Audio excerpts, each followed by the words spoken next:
कुंभ मेले की कहानी हिंदू पौराणिक कथाओं से गहराई से जुड़ी हुई है, खासतौर पर समुद्र मंथन या समुद्र मंथन की कहानी।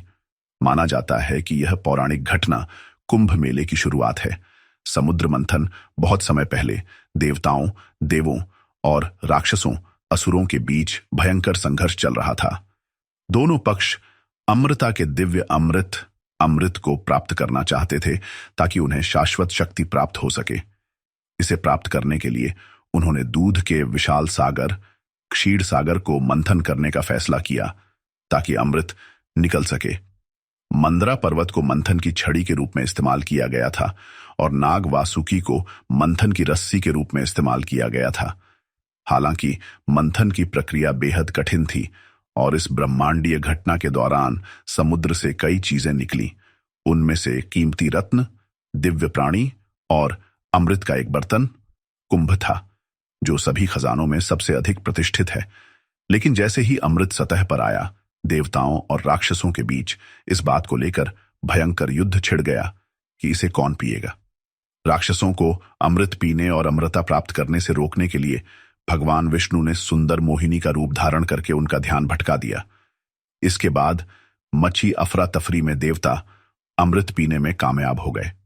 लेकिन जब अमृत वितरित किया जा रहा था तो इसकी 4 बूंदें पृथ्वी पर 4 अलग अलग स्थानों पर गिरी। हरिद्वार, प्रयागराज, जिसे पहले इलाहाबाद के नाम से जाना जाता था, नासिक और उज्जैन। ये 4 स्थान जहां अमृत की बूंदें गिरी थीं, पवित्र हो गए और समय के साथ कुंभ मेला इन स्थानों के इर्द गिर्द केंद्रित एक उत्सव बन गया। तीर्थ यात्रियों का मानना है कि जिस जल में अमृत गिरा था उसमें स्नान करने से उनके पाप धुल जाते हैं और उन्हें आध्यात्मिक मुक्ति, मोक्ष मिलती है।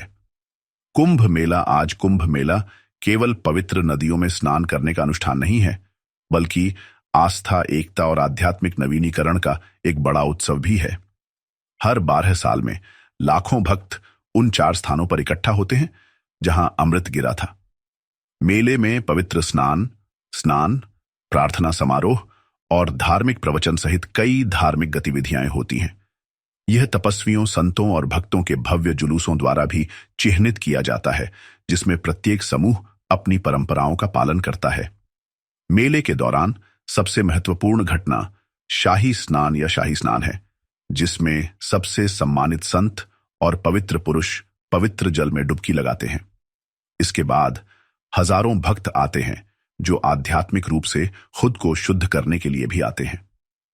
कुंभ मेला हिंदू आस्था का एक ज्वलंत प्रतीक है, जो दुनिया के सभी कोनों से लाखों लोगों को आकर्षित करता है, जो इसे न केवल एक धार्मिक आयोजन बनाता है, बल्कि एक वैश्विक सांस्कृतिक घटना